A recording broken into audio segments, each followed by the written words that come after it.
एक और बड़ी खबर आपको बताते हैं। आतंकी हमला अमेरिका में हुआ है और व्हाइट हाउस के बहुत नजदीक ये हमला यहां पर किया गया। दरअसल अमेरिका में वॉशिंगटन से बड़ी खबर आई है। वॉशिंगटन डीसी में 2 नेशनल गार्ड्स की गोली मारकर हत्या कर दी गई है और अफगानी नागरिक पर इसका आरोप लगा है। डोनाल्ड ट्रंप ने इसको आतंकी हमला यहां पर बताया है। और ये अपने आप में बहुत बड़ी बात इसलिए है क्योंकि व्हाइट हाउस के पास ये घटना हुई है और व्हाइट हाउस से सिर्फ 2 ब्लॉक दूरी पर ये गोलीबारी हुई है। आतंकी हमला मानते हुए इस पूरी घटना की अब जांच यहां पर की जा रही है। खुद राष्ट्रपति डोनाल्ड ट्रंप ने कहा है कि यह आतंकी हमला है और बड़ी जानकारी ये भी सामने आ रही है कि संदिग्ध 29 साल का एक अफगानी नागरिक है जिसका नाम रहमानुल्लाह यहां पर बताया जा रहा है। अलग अलग तस्वीरें आपको हम बता रहे हैं कि किस तरह की अफरा तफरी वहां पर बची है। 2 नेशनल गार्ड्स की हत्या होना अमेरिका में, वो भी व्हाइट हाउस के इतना करीब, ये अपने आप में बहुत बड़ी बात है। और यहां पर अब पूरे इलाके की घेराबंदी कर दी गई है। चारों तरफ अफरा तफरी उस वक्त मच गई जब ये गोलीबारी हुई है और अब जो यहां पर संदिग्ध बताया जा रहा है वो अफगानी नागरिक है। क्या कुछ कहा है अमेरिकी राष्ट्रपति डोनाल्ड ट्रंप ने, वो आपको सुनवाते हैं। We must now re-examine every single alien who has entered our country from Afghanistan under Biden, and we must take all necessary measures to ensure the removal of any alien from any country who does not belong here or add benefit to our country. If they can't love our country, we don't want them. America will never bend and never yield in the face of terror. And at the same time, we will not be deterred from the mission these service members were so nobly fulfilling. That is why tonight I can announce that I have directed the Department of War to mobilize an additional 500 troops to help protect our capital city. We will make America totally safe again. तो यहाँ पर सुना आपने अमेरिकी राष्ट्रपति Donald Trump को। हमारे सहयोगी विशाल विवेक हमारे साथ जुड़ गए हैं। विशाल, व्हाइट हाउस से 2 ब्लॉक दूरी पर इस तरह की गोली होना, 2 नेशनल गार्ड्स की एक तरह से हत्या यहाँ पर कर दी गई है, बहुत बड़ा मामला है। क्या अब तक डिटेल्स इस बारे में मिल पाए, क्या कुछ कार्रवाई वहां पर हो रही है?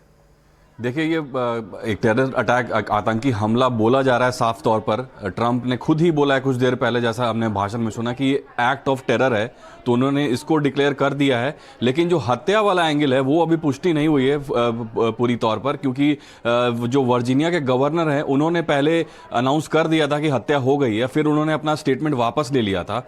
तो हत्या वाली जो है वो काफ़ी क्रिटिकल है, वो गंभीर हालत में है जो विक्टिम्स हैं, लेकिन हत्या वाला भी देखना पड़ेगा। लेकिन जो है माहौल काफ़ी गर्म है यूएस में। यूएस ने तुरंत इस पे कार्रवाई भी कर दी है। जो अफगानिस्तान से जो भी इमिग्रेशन रिक्वेस्ट आ रहे हैं यूएस के लिए जी, उन सभी को रोक दिया गया है। तो आप देख सकते हैं कि यूएस तुरंत एक्शन में आ गया और रिपोर्ट्स ये भी बता रहे हैं कि ये जो सस्पेक्ट है वो पहले यूएस स्पेशल फोर्सेस के साथ अफगानिस्तान में काम करता था। तो हमने देखा है कि पिछले 1-2 साल में जो भी अफगानिस्तान में ट्रांसलेटर जो यूएस के लिए काम करते थे वो काफ़ी आवाज़ उठाते थे। तो हो सकता है कि ये भी ट्रांसलेटर हो जो कि यूएस के साथ काम करता हो, तो और वो यूएस नहीं जा पाया हो, तो उस वजह से इसके अंदर जो डिसग्रंटल्ड फीलिंग है वो डेवलप हुआ हो। लेकिन यहाँ पर विशाल ये भी जानकारी आ रही है ना कि असाइलम रिक्वेस्ट को भी यहाँ पर एक्सेप्ट किया गया था। अब आतंकी हमला कहा जा रहा है इसको, तो जरा बताइए, इसकी कोई इस तरह की मंशा यहाँ पर सामने आई है, कुछ इरादा जो यहाँ पर एजेंसीज को वहाँ पर पता चला है, और कोई संगठन जिससे कनेक्शन का सामने आया है?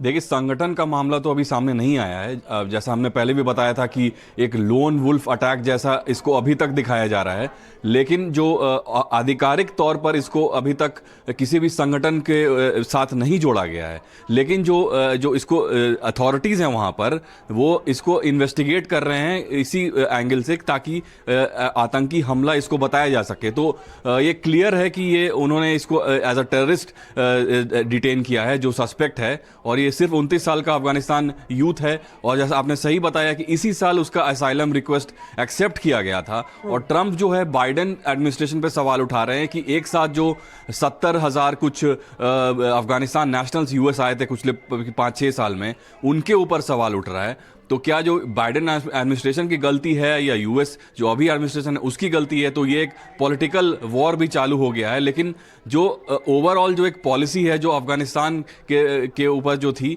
कि जो इमिग्रेशन के थ्रू जो आते थे लोग, उन पे रोक लगा दी गई है। एक बहुत बड़ा फैसला है जो कि तुरंत लिया गया है। बिल्कुल, बहुत बहुत शुक्रिया विशाल विवेक आपका इस तमाम जानकारी के लिए। तो यहाँ पर अब ट्रंप सरकार जो है वो आक्रामक हो गई है। 500 से ज्यादा गार्ड जो हैं वो ट्रंप ने कहा है कि वो तैनात अब कर दिए गए।